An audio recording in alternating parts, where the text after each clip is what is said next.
Buenas, hola, bueno, ¿cómo están?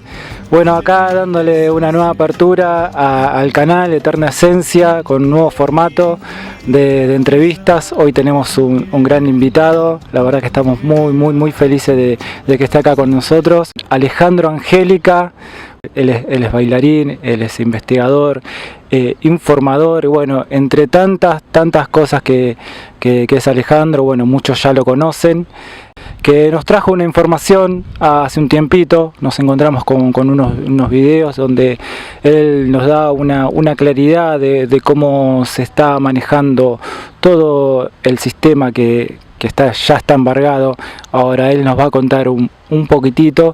Y bueno, acá estamos con Alejandro. Ale, te damos la bienvenida. Bueno, te vamos a hacer ya una pregunta, si ya te paso el mic.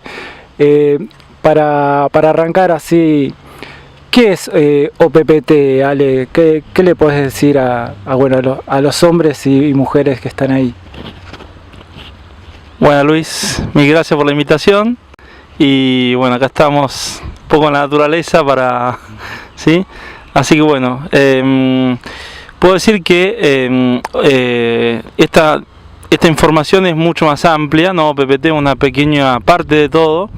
Y bueno, lo que resultó ser es que bueno, sirvió como abrepista para que todos se empezaran a observar las cosas de otra forma, ¿no? Entonces bueno, desde el punto de vista de la sigla, OPPT significa One People's Public Trust, ¿sí? O sea, sería como el trust de un solo pueblo, podemos decir.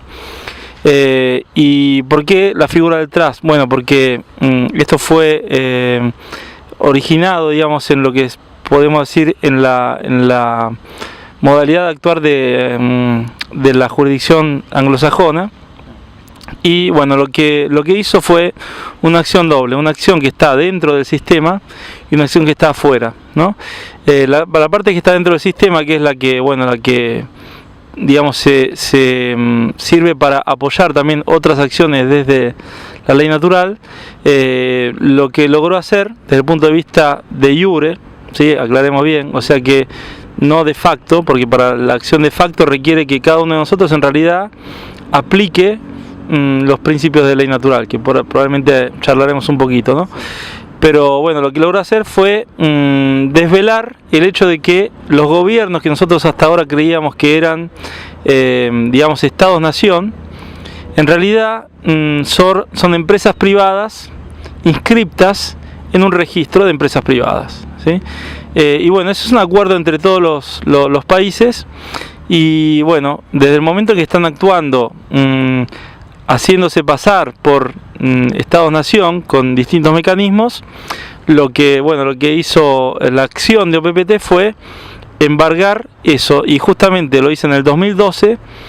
Y bueno, pudimos ver que lo que pasó desde el 2020 hasta ahora fue que el sistema es como si desconociera completamente todo lo que son las constituciones, los tratados internacionales, todo lo que hasta ahora creíamos que tenía un valor, de repente no lo tenía. ¿Por qué? Porque ellos saben que legalmente eso decayó, y entonces lo que quieren hacer es crear un nuevo sistema, y paradójicamente lo hacen utilizando o trataron de hacerlo utilizando el nivel jurisdiccional más bajo, ¿sí? Porque existe lo que se llama jerarquía de fuentes, ¿sí? Las fuentes de ley tienen como niveles dentro de lo que puede ser podemos decir el derecho del hombre, no el derecho natural, dentro del derecho del hombre, que responde al derecho positivo, al derecho internacional, a las constituciones de los estados-nación constituidas. Bueno, todo este tipo de mecanismos tienen como jerarquías. Entonces existe, digamos, podemos decir que está el derecho internacional, las constituciones, y después están digamos, los códigos internos a los países, ¿no? El código penal, civil, comercial, y lo último son los decretos administrativos. Bueno, observamos que en todos los países del mundo, todas las medidas que se impusieron después, aparte con la coacción a la gente fueron hechas en función de un decreto administrativo, que puede ser del presidente o del primer ministro. Ese decreto administrativo, estando en contradicción con la fuente de ley superior, como la Constitución, por ejemplo, teóricamente se anularían solo en el mismo hecho en que se promulgan. ¿Por qué? Porque es automático, es un mecanismo automático. Sin embargo, eso no pasó. Entonces, eso es una prueba más de que efectivamente el sistema asumió este embargo, ¿no? Ahora, no quiero profundizar mucho más, digamos, sobre la cuestión, y bueno, paso a los videos y por ahí hablamos un poco más digamos, de lo que es útil, funcional, ¿no? Te paso. Claro, bueno, quería aclarar que bueno, de todo lo que vamos a hablar hoy, esta tarde, están los videos de Paradigma, el canal de Ale. Bueno, ahí están todos los temas, digamos, para profundizar sobre esto. Bueno, vos hablabas de la UCC, que yo te quiero hacer una pregunta, Ale. ¿Existe ya la UCC 1? Bueno, la pregunta es esa, y también bueno que digas lo que significa la sigla para que la gente sepa. Bueno, digamos que como decíamos que digamos los países se constituyeron como corporaciones privadas y se inscribieron en un registro, ¿no? Ese registro es el registro de la SEC, ¿no? Hablemos de que en función, digamos, cuál es el mecanismo del registro, ¿no? El registro de, digamos, la raíz de regis, alguien que rige, ¿no? Quien domina, es también una forma de contrato. Entonces, si yo me pongo bajo un registro, acepto ser regulado por quien decide regular ese registro. Para dar un ejemplo, digamos, bien concreto, si yo compro un auto, yo puedo, no sé, puedo fabricar yo un vehículo, lo fabrico yo, ¿no? Es mío, lo fabriqué yo, te lo vendo a vos. Mientras que yo te venda ese auto que yo fabriqué con todos mis, digamos, conocimientos y materiales que fui comprando, que elaboré, que modifiqué, bueno, fabriqué este auto, te lo vendo. Si es mío, te lo vendo a vos, es tuyo. Pero si yo, ese auto que vos compraste, vas y decís, ah no, pero el país, Argentina, me dice, no, pero ese auto para circular tiene que estar bajo registro, ¿no? Cuando en realidad no es así, pero nosotros no lo sabemos, creemos que es obligatorio. Entonces vos vas y lo pones bajo registro. Entonces desde ese momento empezás a pagar un impuesto por ese auto. Entonces uno dice, pero si el auto es mío, ¿por qué tengo que pagarle a otro por ese impuesto? Porque en realidad estoy cediendo la propiedad de ese vehículo que acabo de comprar, que es mío, lo estoy cediendo a quien rige el registro.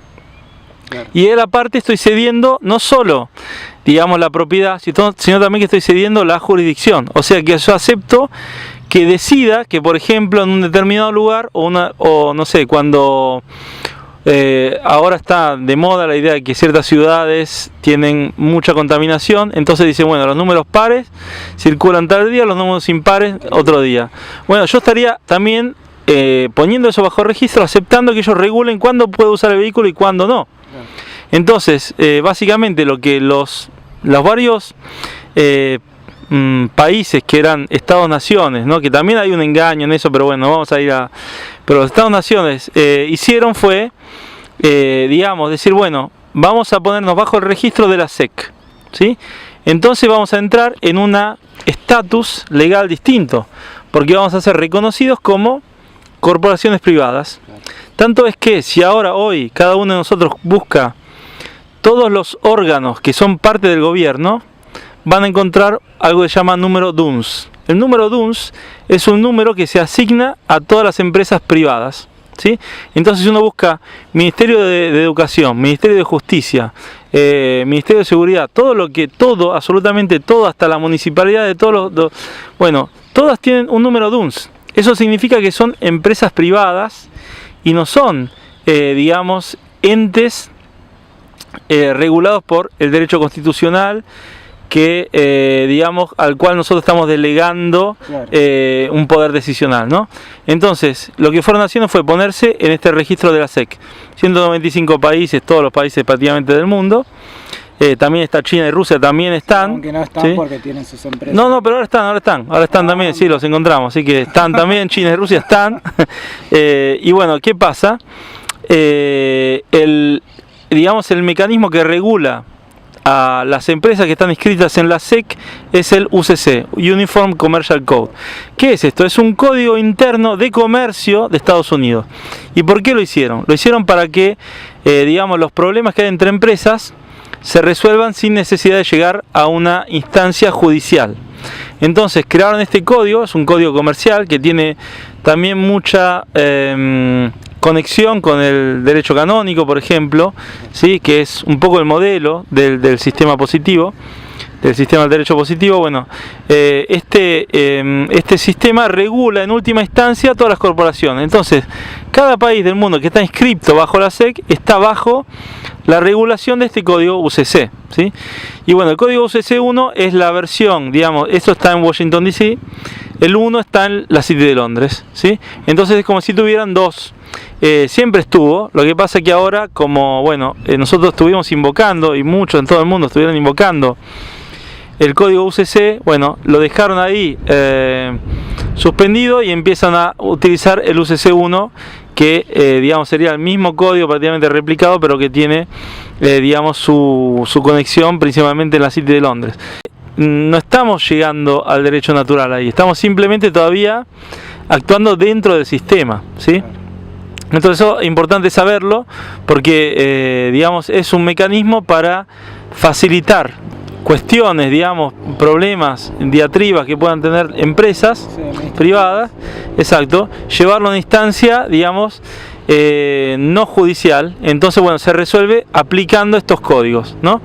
Bueno, nosotros también lo utilizamos en algunas situaciones, pero bueno, es bastante más complejo, digamos, para hacer valer todo, porque tenemos siempre que, digamos, conectar la jurisdicción, digamos, del lugar donde vos estás actuando con el código superior, ¿no? Y hacerles entender que, ojo, tengo esta prueba, esta y esta y esta, que demuestran esto. Demostrame que no es así. Entonces, bueno, ahí es cuando vemos que muchas situaciones fueron cediendo, ¿no? Claro. En casos puntuales que estuvimos actuando. Ahí entraría el tema de los documentos. Y otra cosa me gustaría que le cuentes a la gente, que a mí me sorprendió mucho cuando lo escuché, lo de las bulas papales. Me gustaría que le cuentes un poquito cómo fueron, cómo se ejecutaron y bueno, esto de los 28 días canónicos que ellos utilizan para hacer fuerza de ley. Bueno, ahí vamos para atrás también, ahí tenemos el 1200 más o menos. Hay un papa, bueno, Bonifacio VIII, que era realmente un genio, un genio del mal, pero un genio, tanto que Dante Alighieri lo puso en un jirón infernal. En uno de los jirones lo puso, que tiene la cabeza abajo, en uno de los jirones, no me acuerdo exactamente cuál, y por eso, bueno, el Papa lo hizo deportar de Florencia a... Lo representó en el infierno. Exacto, lo representó estando en vida en el infierno, ¿no? Entonces, bueno, el Papa lo hizo deportar de Florencia por esa acción. Pero bueno, justamente Dante Alighieri sabía exactamente el motivo, ¿no? Entre muchas cosas, lo que hizo Papa Bonifacio VIII fue instituir lo que tenemos la máxima del silencio a consentimiento, ¿no? Porque en el derecho romano antiguo, si te acusaban de algo, uno podía no responder, pero no responder no significaba aceptar, ¿no? Significaba puede ser, o uno puede hacer un gesto para responder. Bueno, él dijo, no, vamos a clarificar esto. Yo hago una declaración, nadie se opone, nadie me responde, significa que es válida. ¿Por qué hizo eso? Porque él después hizo una bula que se llama Unam Sanctam Ecclesiam, ¿sí? Que sería una sola iglesia, en 1302 me parece que era, ¿sí? Y bueno, él ¿qué declaró? Se declaró el dueño del mundo, ¿sí? Aparte, desde esa bula instituyó también lo que podemos llamar ahora el derecho del almirantazgo o derecho marítimo, ¿sí? Porque él dijo, bueno, existió el diluvio universal que llevó a todos los hombres bajo el mar, o sea que todos los hombres están perdidos en el mar, y la única que se elevaba por sobre el mar era la iglesia bajo la mano de su único timonel, Noé. Y lo trata como si fuera, digamos, entre comillas, el primer papa, digamos, ¿no? Dice, Noé, el primer papa, con su mano tenía el timón del arca de Noé. Bueno, entonces, nosotros estamos por encima del mar y todos los hombres están perdidos en el mar. Entonces, desde ahí, dice, claro, Dios le dio al Papa la posibilidad de ser, digamos, disponente, bueno, fue beneficiario y administrador de toda la tierra, porque todos los hombres están perdidos en el mar. Entonces, por eso es que en las declaraciones de hombre vivo uno se declara también, entre otras cosas, bueno, esa en la soberanía antigua, ¿no? Se declara que uno volvió del mar, ¿sí? ¿Por qué? Porque, bueno, es una especie de hechizo, podemos decir así, ¿no? Es una especie de digamos, de magia negra que se aplica. Sabemos que también las bulas se hacían en piel de ser vivo. Ahora no voy a decir cuál, pero bueno, es bastante macabra la cosa, ¿no? Y sabemos por los campos morfogenéticos que eso, digamos, cualquier acción que se hace a un ser del mismo campo morfogenético, esa información se transfiere a todos. Si se lo hace a un ser muy puro, esa información se está transfiriendo todavía más, con más contundencia a todos. Entonces todos tenemos un poco esa energía que nos está llegando de ese hechizo que está declarado todavía hoy. Te digo más, cuando yo realmente caí en eso, hice mi acción de comunicación, de autodeterminación, realmente sentí que se me caía un peso del cuerpo. Realmente sentí una liberación, o sea, una energía que me llegaba que había perdido. Te digo más, no dormí toda la noche ese día, hacia de cuánto... De toda la energía que tenía, ¿no? Entonces, bueno, hubo así muchas otras bulas. Lo que hizo el Papa fue decir, bueno, yo declaro esto, lo hago público, ¿no? Eso es derecho consuetudinario. Si nadie se opone, bueno, será verdad. Es muy infantil, digamos, visto así desde hoy, parece muy infantil, pero básicamente es lo que hacen, ¿no? Es como que, bueno, yo me tomo el derecho porque Dios me dio ese derecho, vos no te opusiste, no mostraste argumentos contrarios a esto, y bueno, ¿quién mostró argumentos contrarios? En realidad fue un grupo de escoceses que, bueno, a los cuales la iglesia quería que los ingleses los invadieran, y ellos dijeron, no, nosotros estamos acá, no queremos, somos también cristianos, pero no queremos que nos invadan. Entonces nos oponemos, como, digamos, mientras que uno de nosotros quede vivo, vamos a estar ahí oponiéndonos. Entonces fueron los únicos, digamos, que se opusieron a esa bula, ¿no? Mirá, muy bueno, muy interesante. Esa información no la había escuchado. Así que bueno, lo que también queríamos ahí preguntarle a Alejandro, bueno, ya que estamos hablando de todo esto, de las bulas papales y de las leyes, la ley positiva, la ley impositiva, que es la que está, digamos, armada, telarañada el sistema. Quiero que nos cuentes un poquito de la ley natural. Bueno, digamos que podemos ver que la ley natural existe y es independientemente de nosotros. O sea, si yo digo, bueno, no sé, vamos a hacer una ley que diga que las piedras no caen, ¿no? O sea, las piedras no pueden caer. Si yo tengo una piedra acá, no se puede caer. Yo hago la ley, se cae, ¿no? O sea, pero ¿qué pasa? Nosotros hacemos cosas de este tipo. O sea, decidimos que algo tiene que ser así, de forma aleatoria, y eso es lo que es la diferencia entre lo que es la ley natural y la ley del hombre. La ley natural es algo que es, digamos, que es independiente de nuestra decisión. Entonces, si nosotros nacemos, ¿no? Nadie puede decir que no tenemos derecho a nacer, ¿no? Entonces, existen lo que se llaman derechos inalienables, que no pueden ser sustraídos. Por ejemplo, nadie te puede decir a vos que vos no podés ir de acá para allá. No se puede. Lo que pasa es que como nosotros tenemos un contrato donde aceptamos, digamos, que venga alguien y nos regule, ahí después veremos con el fraude del nombre legal y todo eso. Entonces aceptamos que alguien decida por nosotros, pero nosotros de antemano firmamos un contrato de aceptación. Entonces no podemos invocar los derechos inalienables. ¿Y nosotros cuándo ingresamos, digamos, en el sistema? ¿Cuándo entramos ahí? ¿Qué es lo que pasa? ¿Qué es lo que pasó? Bueno, ahí justo entramos en lo que llamamos, digamos, el fraude del nombre legal, ¿no? Bueno, eso sería, digamos, que en el momento en que nacemos, justamente los padres, inocentemente, bueno, se sienten obligados, aparte que me contaron en varios casos quien no quería hacer el certificado de nacimiento, no le dejaban ni siquiera sacar al hijo del hospital, ¿sí? Entonces te obligan a hacer este contrato, porque es un contrato de cesión de propiedad.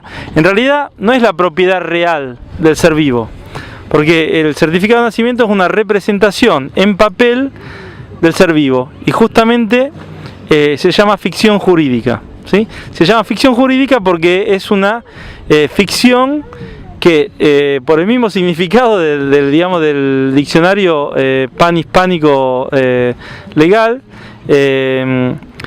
dice que es una ficción que digamos se reconoce no ser verdad, pero que se considera como si fuera un hecho real. O sea, es algo falso, pero se cree que es real. O sea, te lo dicen en la cara. El sistema lo sabe perfectamente.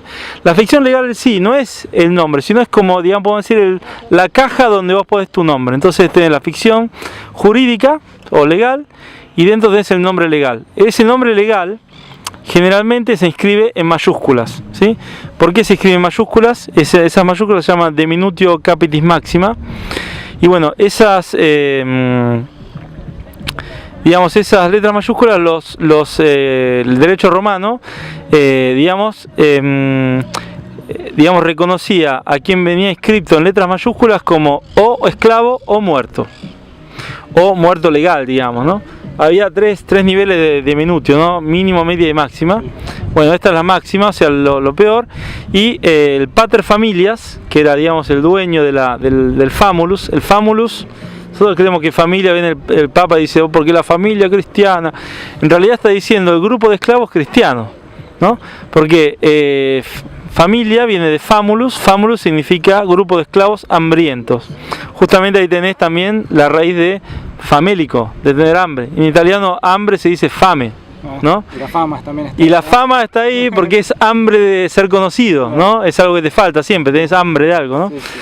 Y bueno, entonces, ¿qué pasa?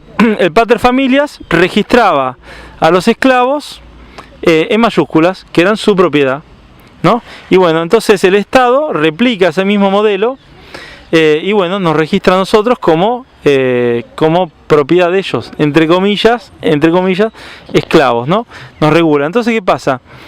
En realidad, por ejemplo, volviendo un poco a la Common Law de Escocia, siempre la misma, digamos, los herederos de esta gente que se opuso a la bula del 1300 del Papa, constituyeron una corte de Common Law y hicieron un veredicto donde declaran el contrato de ficción jurídica, porque es un contrato, que no es válido. No es válido, ¿por qué? Porque no cumple ninguna de las normas del contrato. Por ejemplo, una de las normas del contrato es que uno tenga la edad para poder contratar.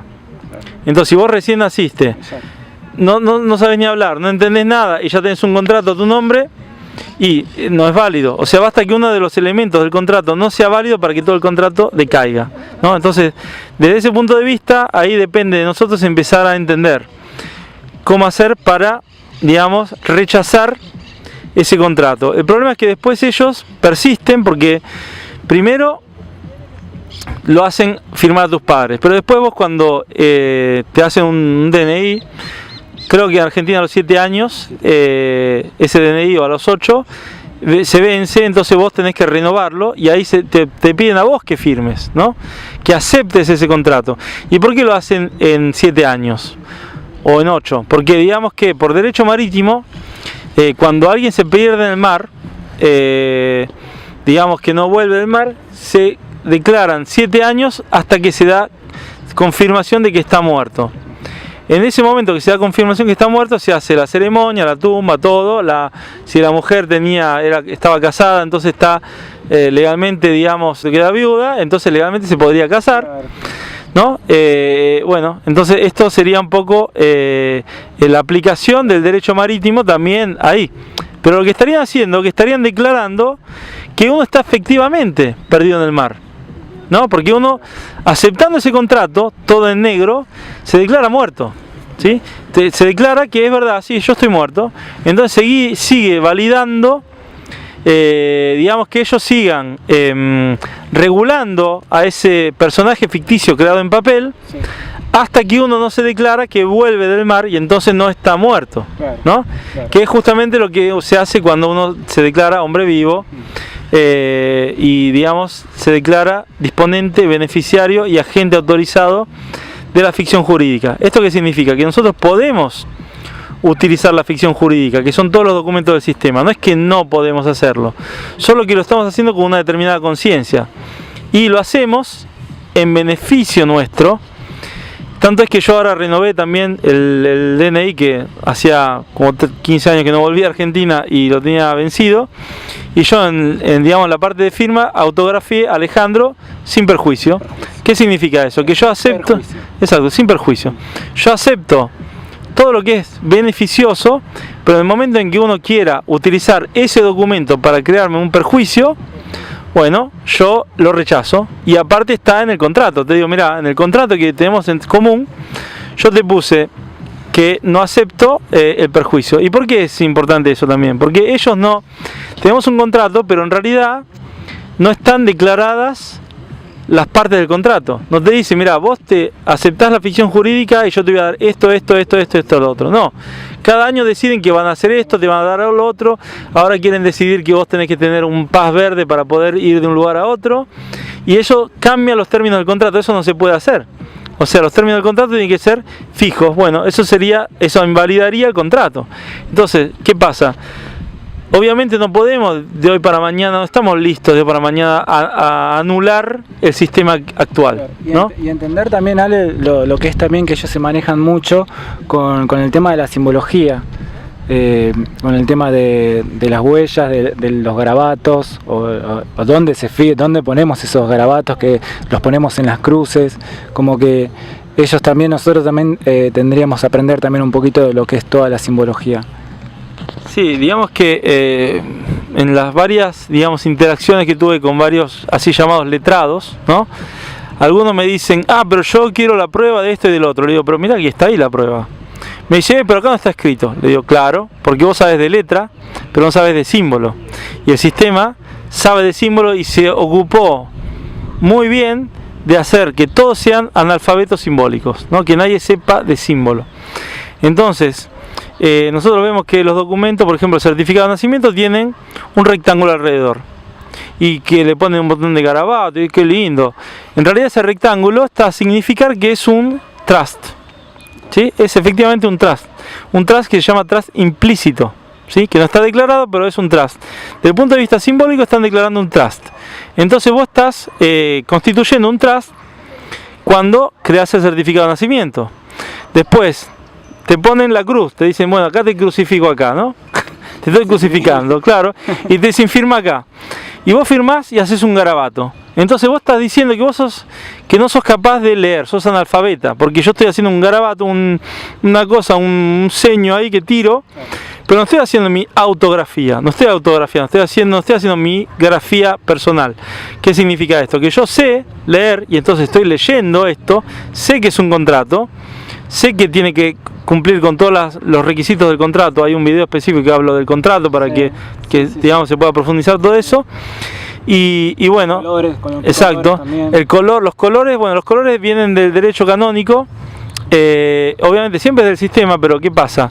El negro se utiliza en realidad cuando el ser ya está muerto, ¿no? Entonces, ¿qué hacen? Vos nacés, te ponen la impronta del pie, negro. La impronta de los huellos, negro. La firma, negra. Entonces vos estás diciendo, bueno, este ser, digamos, es un ser muerto, no es un ser vivo. Si nosotros queremos actuar en el comercio, vamos a usar el color azul. Entonces yo voy a autografiar azul, por ejemplo, porque sé que estoy comerciando. Si yo quiero decirte que estoy vivo, entonces voy a usar el color rojo. Te digo, mira, yo tengo sangre circulando, entonces es rojo, voy a usar el rojo. Por eso se usa poner la huella, digamos, en rojo, ¿no? Porque la huella en rojo está comunicando que es un ser vivo quien está ahí, ¿no?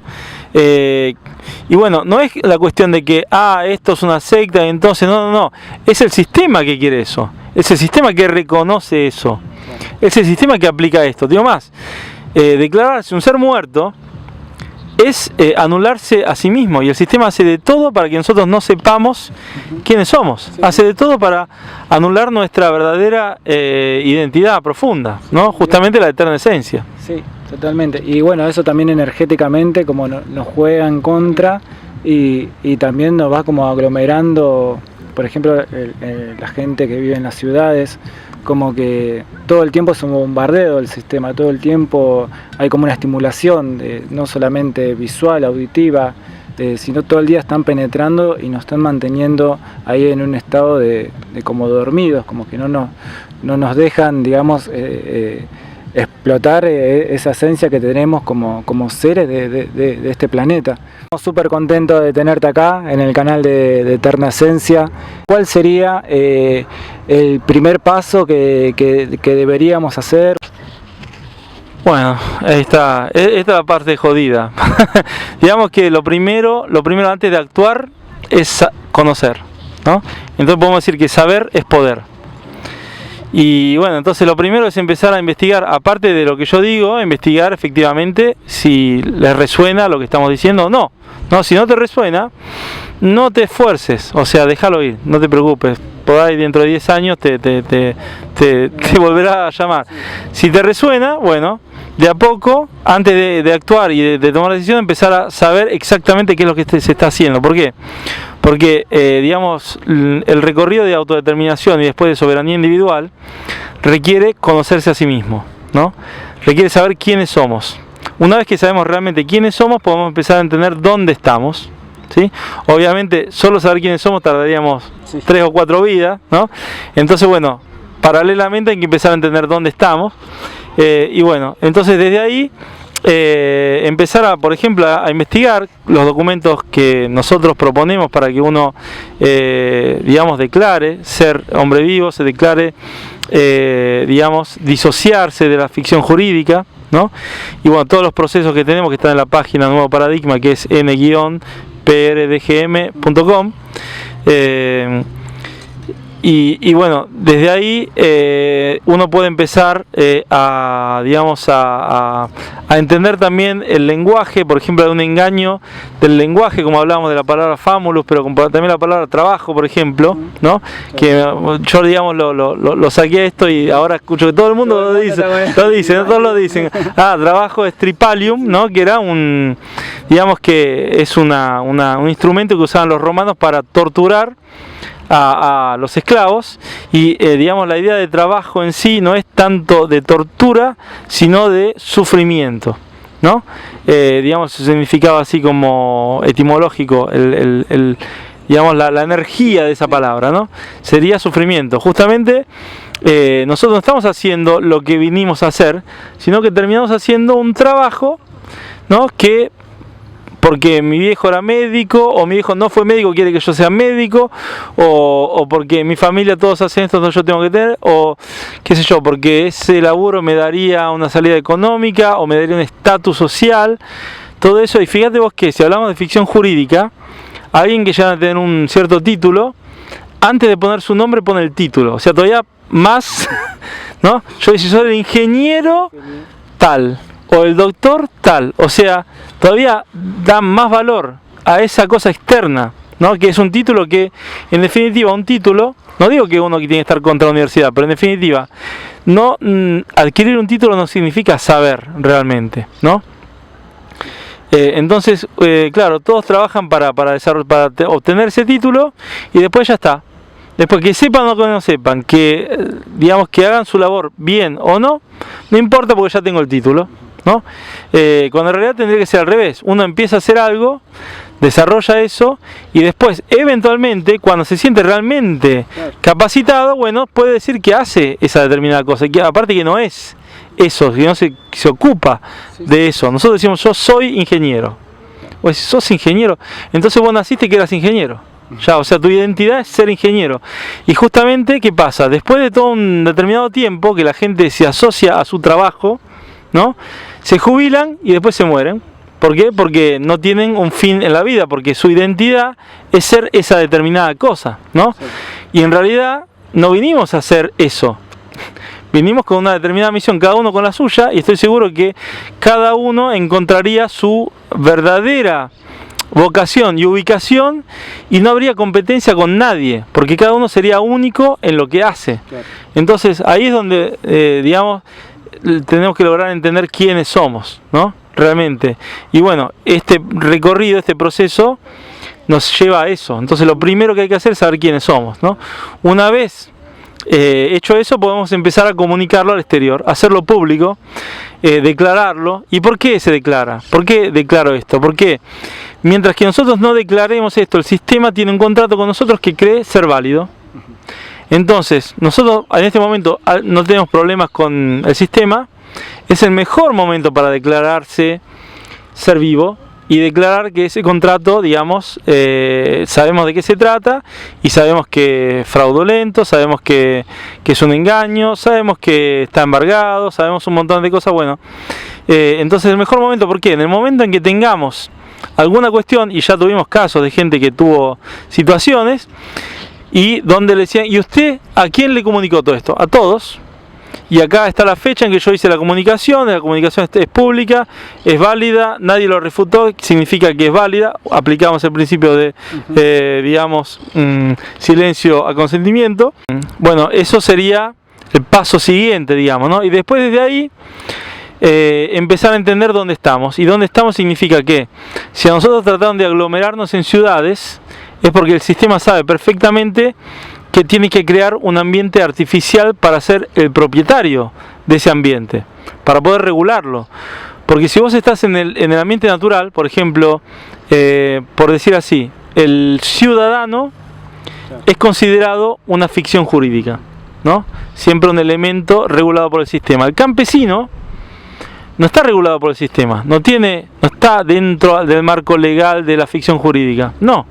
¿Por qué? Porque digamos, uno vive en la campaña y vive en el campo y vive de lo que produce en el campo, digamos, ¿no? Históricamente. Sí. Fíjate vos que igual, por más que uno viva en el campo, es ciudadano de tal país. Sí. Pero ser ciudadano de tal país no significa que vos vivís en la ciudad, ¿no? Pero ellos reconocen exacto como digamos, el ambiente del ente artificial creado por ellos, la ciudad. Y fíjate vos cómo es la ciudad, es una estructura artificial, o sea, si hay un poco de verde, le ponen cordones alrededor. Donde hay verde, lo tapan y tienen que poner el asfalto, tienen que poner construcción encima de todo. Hasta entonces se parecen a los cementerios. Claro, se parece, sí, en una imagen que había mostrado, sí, la estructura, digamos, ordenada, ¿no? Donde, digamos, hay una callecita así, una calle así, es prácticamente un modelo del cementerio, prácticamente, ¿no? Y también se asemeja a veces a los microchips, ¿no? Como micro en macro, ¿no? Con todas las líneas. Bueno, es como una máquina, ¿no? Una máquina artificial. Y bueno, entonces nosotros tenemos que reconsiderar nuestra forma de vida, nuestro estilo de vida. No podemos seguir viviendo en las ciudades. Entonces, en un primer momento, uno reconoce quién es y eventualmente si hay algún tipo de abuso puede empezar a frenarlo. Pero ahora, digamos, no podemos quedarnos ahí donde estamos, cómodos en la ciudad, y encima pretender que el sistema te acepte, te reconoce como ser natural. No puede, porque el sistema tampoco puede hacerlo. Porque él pretende que vos vivas en ese ámbito artificial. Entonces, si vos estás en un ámbito artificial, pero te decís ser natural, estarías en una misma contradicción interna. Exacto.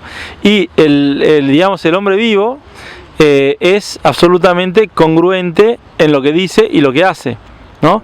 Entonces, la fase siguiente es la de transferirse a un ámbito de vida cada vez más acorde con la naturaleza, con los ciclos de la naturaleza, con el equilibrio individual de cada uno, que uno tenga un terreno que sea independiente desde un punto de vista energético, alimenticio, que empiece a lograr una red de intercambio con lo que uno produce y con lo que producen los demás. Esa sería exacto, más redes. Eso sería la fase siguiente del proceso. Entonces no es que solo un proceso de declaración de documentos o energético, sino también es un proceso fáctico donde tenemos que pasar al nivel siguiente. Y bueno, esto es lo que se está dando ahora. Mucha gente está avanzada desde el punto de vista de moverse a una dimensión más natural, pero no está avanzada desde el punto de vista de entendimiento de todo este aspecto legal que es el aspecto del engaño. Y bueno, otros que ya están avanzados desde este punto de vista tienen que empezar a considerar el hecho de moverse a una dimensión más natural y más acorde con nuestra esencia real, ¿no? Sí, totalmente, Ale. Y porque también, si no, siempre es ir al choque ahí con el sistema. Nosotros hace un tiempito que estamos viviendo por acá, por Córdoba, y nos encontramos con eso allá en la ciudad, como que estábamos chocando y a la vez también como que esa ola como que te termina un poco llevando porque es mucha energía que se siente. Pero bueno, la pandemia esa que fue, como que también fue un chivo expiatorio también para nosotros, como tomamos lo positivo de todo ese encierro que hubo mundial, porque lo que fue es increíble, o sea, nos encerraron desde la palabra, es increíble. Pero esa fue una propuesta de contrato, eso. Claro, fue una propuesta de contrato y bueno, dan los que aceptaron. Todos aceptaron, sí. Todos aceptaron, pero bueno. Y yo recordaba que acá en Argentina Austral, en la región, fue el 9 de julio del 2021 que fue que se hizo el primer envío masivo que se hizo, bueno, y que llevó al presidente. Que recuerdo que hasta en el discurso que dio el presidente en el 9 de julio, él dijo que para estar libres hay que estar vivos, sin saber que después se le venía toda esa documentación de los hombres y las mujeres vivos. Y eso la verdad que a mí me llenó de vida también, porque yo creo que todo ese mundo, esas personas, bueno, podemos hablar de lo que es persona, que es máscara, también son, digamos, parte de todo ese chipeo que hubo, así lo mismo con nuestros padres, nuestros abuelos, que vienen digamos, en un sistema del trabajo y hay que trabajar por la patria y todo ese mundo. Pero bueno, es como decías vos, todo eso no es real, no es a lo que vinimos, a lo que vinimos está ahí adentro, está dentro de nosotros mismos. Yo estoy muy contento de nuevamente digo que estés acá y que hayas accedido, la verdad que tengas la humildad y el corazón para transmitir y retransmitir todo esto, porque hay muchos videos de Alejandro Angélica hablando sobre esto.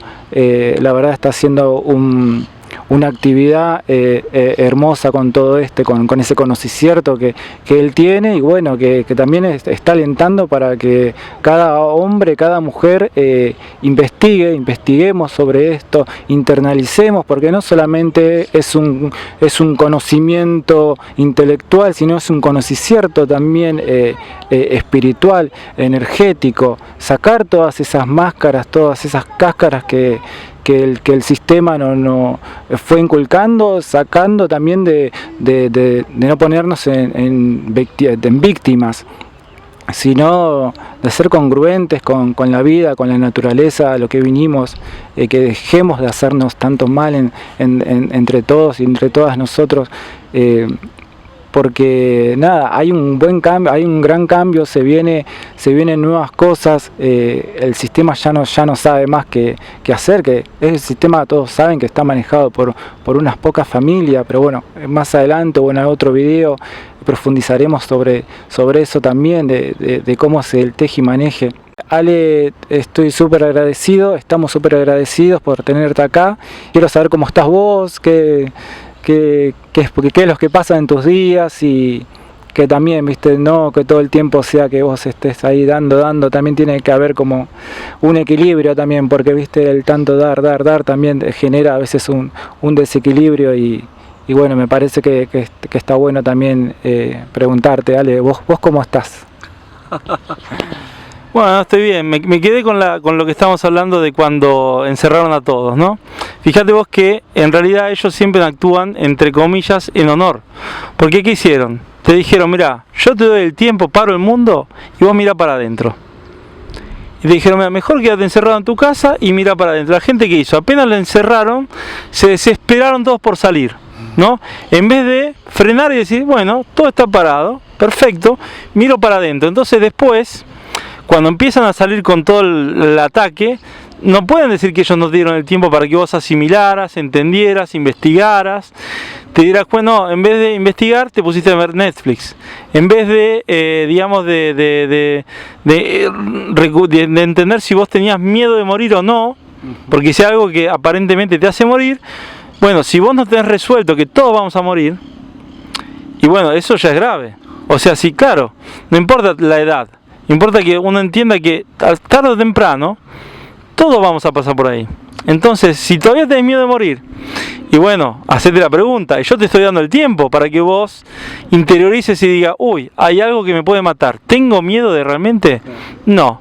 Bueno, entonces no pasa nada, salgo tranquilamente y no me despreocupo de todas las medidas que teóricamente quieren hacer cumplir. Y una cosa, esto que traías de ese... los síntomas, ahora no recuerdo el nombre de un doctor que lo llevó a la biodecodificación, todos los síntomas y los síntomas del son de una persona que tiene miedo al contacto con la otra, conflicto con el territorio. Conflicto con el territorio. Y ahí me di cuenta que, claro, te imponen el miedo. Volviendo a cómo me siento, la verdad que, bueno, yo estaba en invierno, de repente tuve una emergencia, digamos, del clan, y tuve que así salir de un día para el otro, así que en el verano me siento bien. Sí, aparte, bueno, estuvo bueno también encontrar digamos, en la zona de Córdoba, en Villa María, toda la gente que, digamos, que se ocupa del tema, así que también recibir, digamos, el afecto también, ¿no? El reconocimiento digamos, de la labor que a veces de forma digital es difícil digamos, de percibir. Y bueno, y también entender que estamos yendo a otra fase, o sea que todo este aspecto, obviamente de la ley natural, digamos, de todos los mecanismos legales que existen, vamos a seguir desarrollándolo, pero bueno, vamos a poder empezar a todos, ¿no? a sincronizarnos y también proponer cada uno lo que tiene. Entonces, bueno, esta fase también de transición es correcto que cada uno también tenga un reconocimiento también monetario, ¿no? Por lo que hace, que bueno, que en este caso obviamente toda esta información específica, digamos que yo personalmente siempre la di libre, ¿no? Sin esperar ningún tipo de retribución.